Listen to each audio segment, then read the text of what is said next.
नमस्कार। हमारा देश और पूरा विश्व आज कोविड-19 की चुनौती का सामना कर रहा है। कोविड-19 अभी खत्म नहीं हुआ है।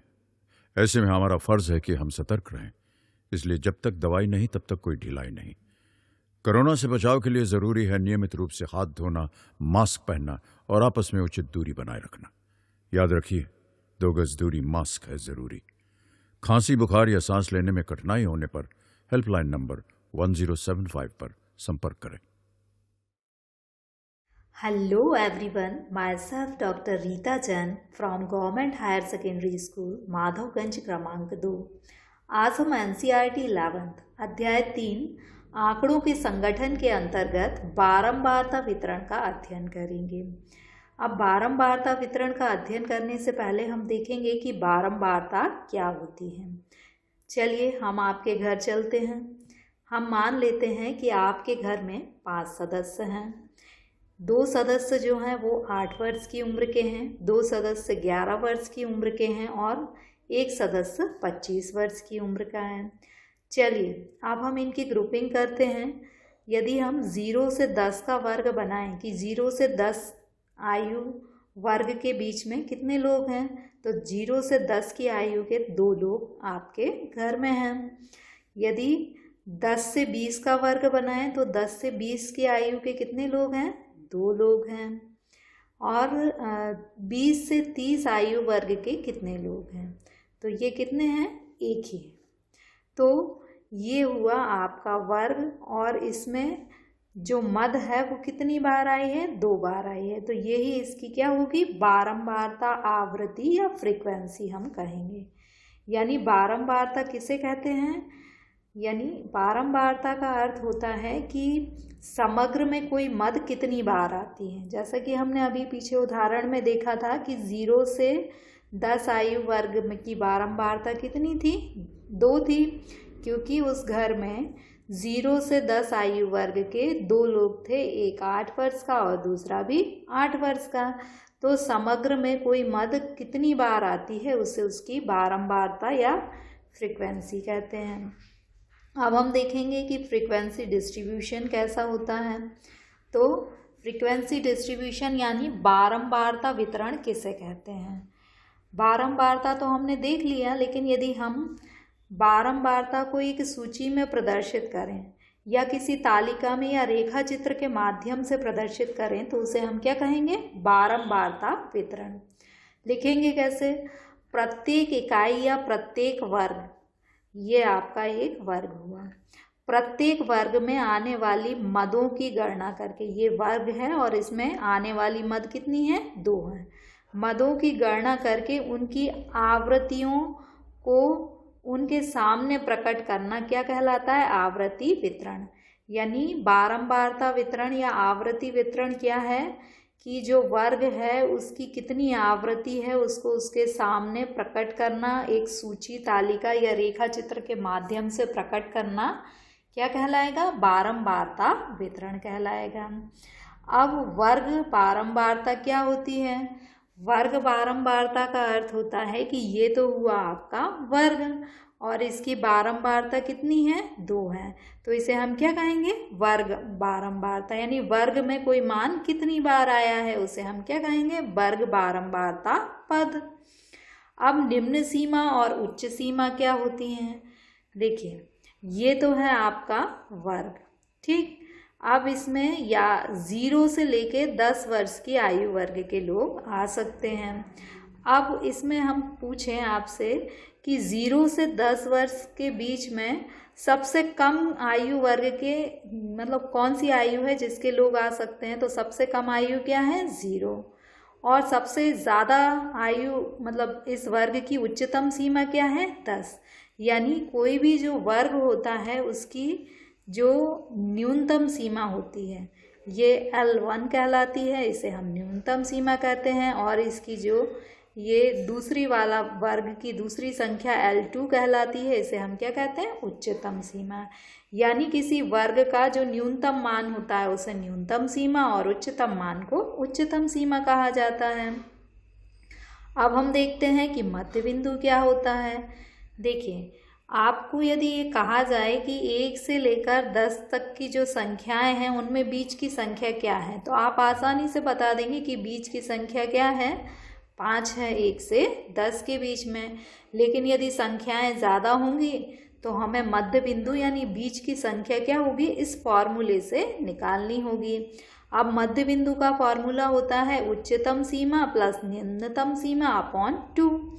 अब जैसे हम ये वर्ग लेते हैं, इसका हमें मध्य मूल निकालना है, तो कैसे निकलेगा, ये निकलेगा 0। उच्चतम सीमा इसकी क्या है 10, निम्नतम सीमा क्या है 0, तो 10 धन 0 अपॉन 2 इक्वल टू कितना हो जाएगा 5, यानी मध्य बिंदु क्या है 5 है। चलिए आगे देखते हैं हम, बारंबारता वितरण का आरेखी प्रदर्शन क्या होता है। आरेखी मीन्स रेखा चित्र के माध्यम से प्रदर्शित करना, बारंबारता को या फ्रीक्वेंसी डिस्ट्रीब्यूशन जो है उसको रेखा चित्र के माध्यम से प्रस्तुत करना बारंबारता वितरण का आरेखी प्रस्तुतिकरण होता है। हम लिख सकते हैं कि बारंबारता वितरण को ग्राफ पेपर पर प्रदर्शित करना क्या कहलाएगा, बारंबारता वितरण का आरेखी प्रस्तुतिकरण। अब जब हम किसी आरेख पर बारंबारता वितरण को प्रदर्शित करते हैं तो एक्स अक्ष जो होता है उस पर हम क्या लिखते हैं, मध्य बिंदुओं को लिखते हैं, और जो वाई अक्ष होता है उस पर हम क्या लिखते हैं, बारंबारता या फ्रीक्वेंसी को लिखते हैं, जैसा कि इस चित्र में बताया गया है। अब इस चित्र को बनाते कैसे हैं ये आप प्रेजेंटेशन ऑफ डाटा वाले लेसन में देखेंगे। अब बारंबारता वितरण कैसे तैयार किया जाता है। बारंबारता वितरण को तैयार करने के लिए आपको कई क्वेश्चन जो हैं उनके आंसर जानना आवश्यक है। पहला क्वेश्चन है कि वर्ग अंतराल समान आकार का हो या असमान आकार का। अब ये समान आकार का वर्ग अंतराल क्या होता है, जैसे कि आपको इसमें दिया हुआ है कि इसमें वर्ग अंतराल क्या है, 0 से 10, 10 से 20, यानी इसके बीच में भी डिफरेंस कितना का है 10, 0 से 10 के बीच में डिफरेंस 10 का है, और 10 से 20 के बीच में भी डिफरेंस कितना है 10 का है। लेकिन देखिए 0 से 10 के बीच में यहाँ तो डिफरेंस क्या है 10 का है, लेकिन जो है 1000 से 2000 के बीच में जो डिफरेंस है वो कितना है 1000 का डिफरेंस है।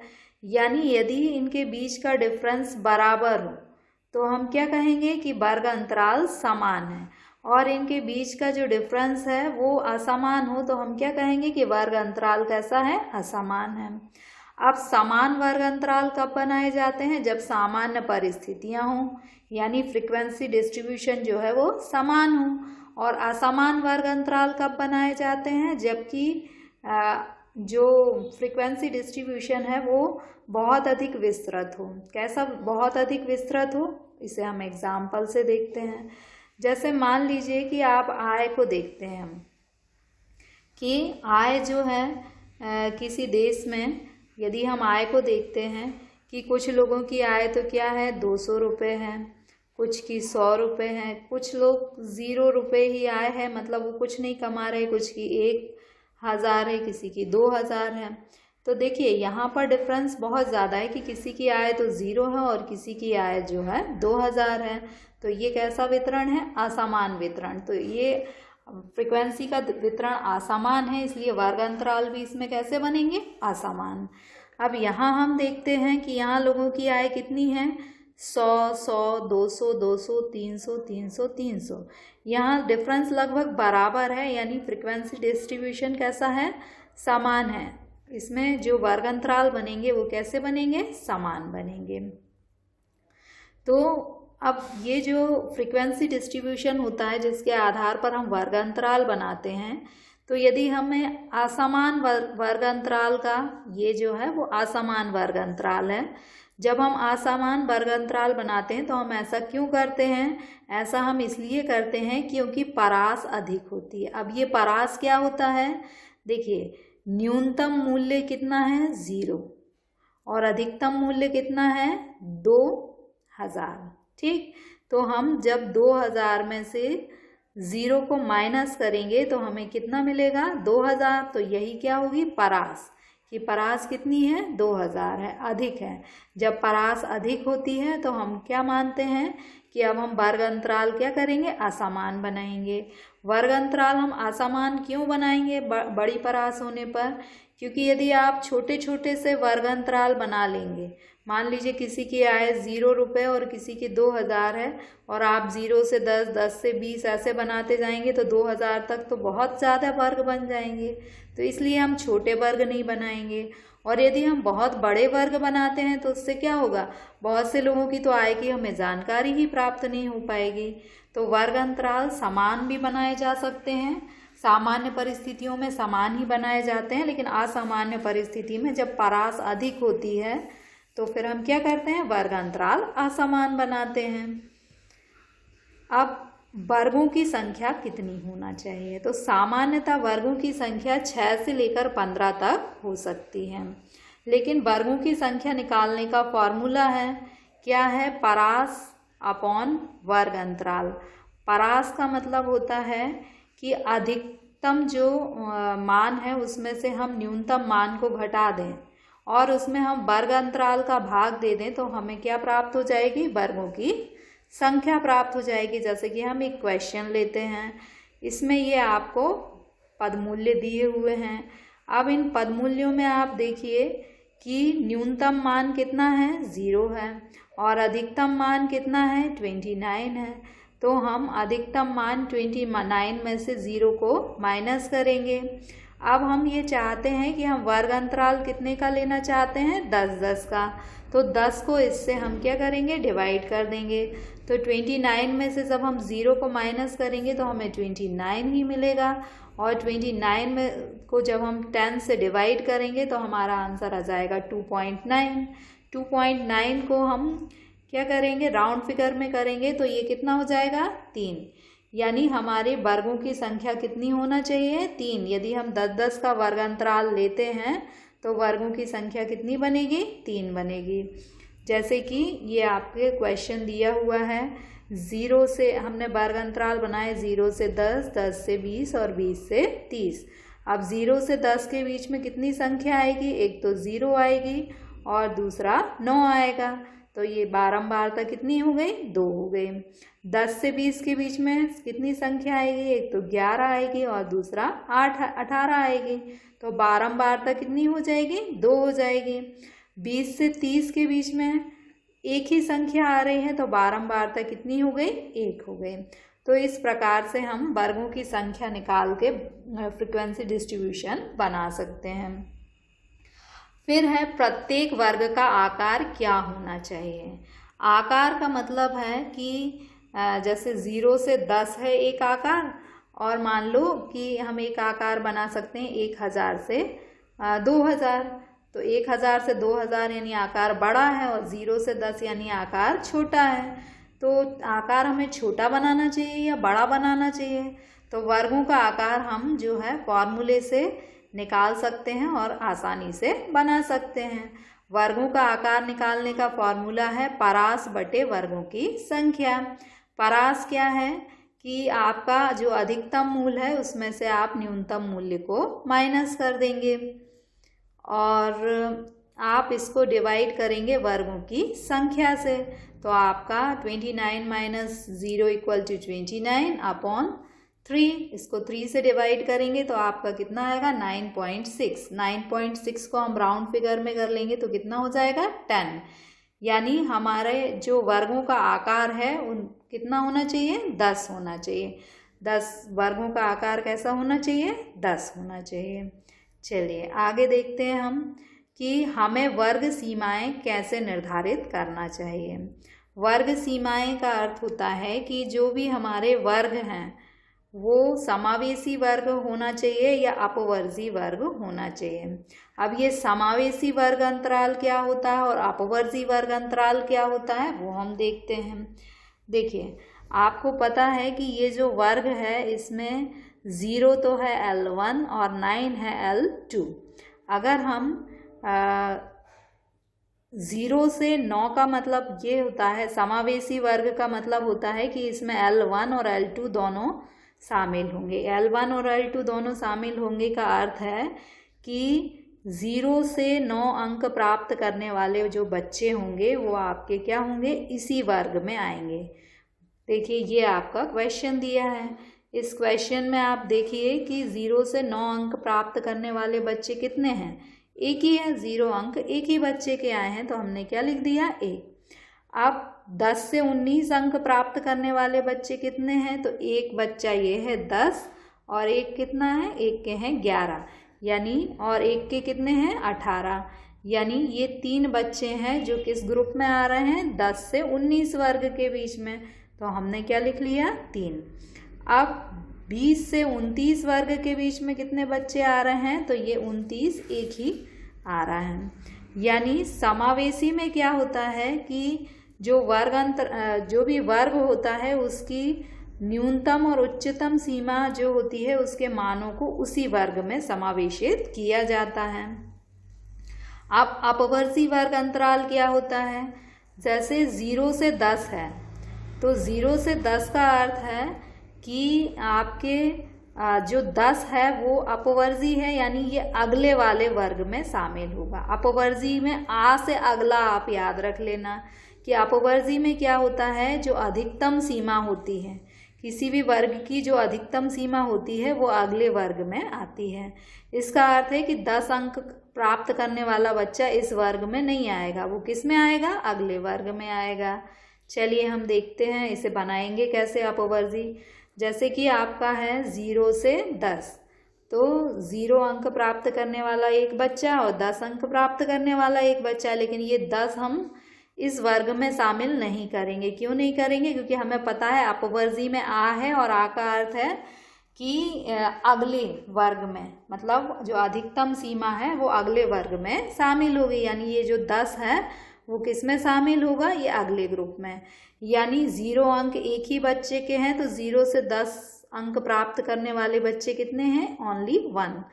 फिर 10 से 20 अंक प्राप्त करने वाले बच्चे कितने हैं, तो देखिए 1, 2 और 3, ये 3 बच्चों के अंक जो हैं 10 से 20 के बीच में आए हैं। अब 20 से 30 के बीच में अंक प्राप्त करने वाले बच्चे कितने हैं, तो ये 29, यानी एक ही बच्चा ऐसा है जिसके 20 से 30 के बीच में अंक आए हैं, तो ये आपकी आवृत्ति हो गई 1।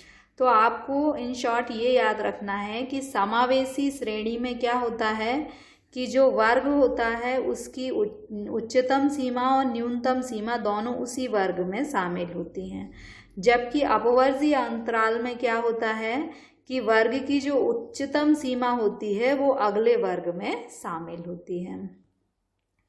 खुले श्रेय वाली श्रेणी क्या होती है, ओपन एंडेड सीरीज। तो खुले श्रेय वाली जो श्रेणी होती है उसमें हम क्या करते हैं कि या तो ऊपर का या नीचे का या दोनों सिरे खोल देते हैं। जैसे हम अभी बनाते थे 0 से 10 का वर्ग, तो हमने 0 से 10 का वर्ग ना बनाकर क्या वर्ग बना लिया कि 10 से कम। 10 से कम यानी इसमें सभी बच्चे शामिल होंगे जिनके 10 से कम नंबर हैं। अब ये जो है अधिकतम श्रेणी भी बन सकती है, जैसे हम बनाते थे कि 40 से 50 की सीरीज़ बनाते थे, लेकिन हमने कैसी ओपन एंडेड में क्या बना दिया, 40 से अधिक। 40 से अधिक का मतलब है कि 40 से 50 नंबर वाला बच्चा तो इसमें शामिल होगा ही, 60, 70, 80, 90 कितने भी अधिक नंबर हों वे सभी इस ग्रुप में शामिल हो जाएंगे। तो इसे ओपन एंडेड या खुले सिरे वाली श्रेणी कहते हैं, क्योंकि इसमें या तो शुरू का सिरा खुला होता है या बाद का, या दोनों सिरे खुले होते हैं। अब हम इस लेसन के इस पार्ट से रिलेटेड जो भी क्वेश्चन आंसर हैं उन्हें देखते हैं। एक वर्ग का मध्य बिंदु बराबर होता है, तो एक वर्ग का जो मध्य बिंदु है हमने अभी देखा था कि मध्य बिंदु का फॉर्मूला था आपका L2 + L1/2। तो एक वर्ग का मध्य बिंदु किसके बराबर होता है, उच्चतम वर्ग सीमा और निम्नतम वर्ग सीमा का औसत। हमने 2 का भाग दे दिया ना, तो ये हमारा क्या निकल आया, औसत निकल आया। तो ये आपका सही आंसर है। इसके बाद है 2 चरों के बारंबारता वितरण को इस नाम से जाना जाता है। 2 चरों के बारंबारता वितरण, देखिए इसमें आपको नाम से ही समझ में आ जाएगा कि आंसर क्या है। 2 चर यानी द्विचर, यानी दो चरों के बारंबारता वितरण को हम क्या कहेंगे? द्विचर वितरण कहेंगे। अगला है वर्गीकृत आंकड़ों के सांख्यिकी परिकलन आधारित होता है। क्वेश्चन थोड़ा सा आपको समझने में डिफिकल्ट हो रहा होगा। सांख्यिकी परिकलन मतलब हमने आंकड़ों को वर्गीकृत तो कर लिया, लेकिन अब हमें सांख्यिकी परिकलन गणनाएं करना है। तो हम किसके इनमें से किसके द्वारा हम सांख्यिकी गणनाएं करेंगे? तो हम गणना करेंगे मध्य बिंदु, यानी हम पहले मध्य बिंदु निकालेंगे और उसके बाद सांख्यिकी गणनाएं करेंगे। अगला क्वेश्चन है अपवर्जी विधि के अंतर्गत क्या होता है? तो अपवर्जी विधि में क्या होता है कि जो आपकी एक वर्ग की उच्च सीमा को वर्ग अंतराल में समावेशित नहीं करते। मतलब आपने देखा था ना, इसको आप ऐसे याद रख सकते हैं, जैसे 0 से 10 है ना। तो आप यहाँ 0 लिख लीजिए, यहाँ 10, यानी ये 10 जो है वो अगले वर्ग यानी 10 से 20 में शामिल होगा। अगला है परास क्या होता है? तो परास आपने अभी देखा था कि अधिकतम और न्यूनतम मान जो होते थे, प्रेक्षणों के बीच जो अंतर होता है उसे हम क्या कहते हैं? परास कहते हैं। जैसे मान लीजिए कि आपके मान हैं, एक हम एग्जाम्पल से परास को समझने का प्रयास करते हैं। आपके हम मान देखते हैं कि मान है 0, 1, 2।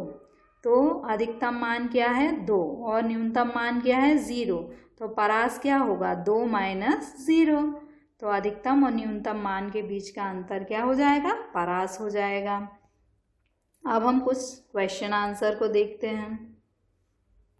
चलिए, समावेशी विधि और अपवर्जी विधि की आपको व्याख्या करना है। अपवर्जी विधि क्या होती है? हमने अभी देखा था कि इसमें ये जो उच्चतम सीमा होती है किसी वर्ग की, जो उच्चतम सीमा होती है उससे संबंधित मान क्या होते हैं? अगले वर्ग में आते हैं।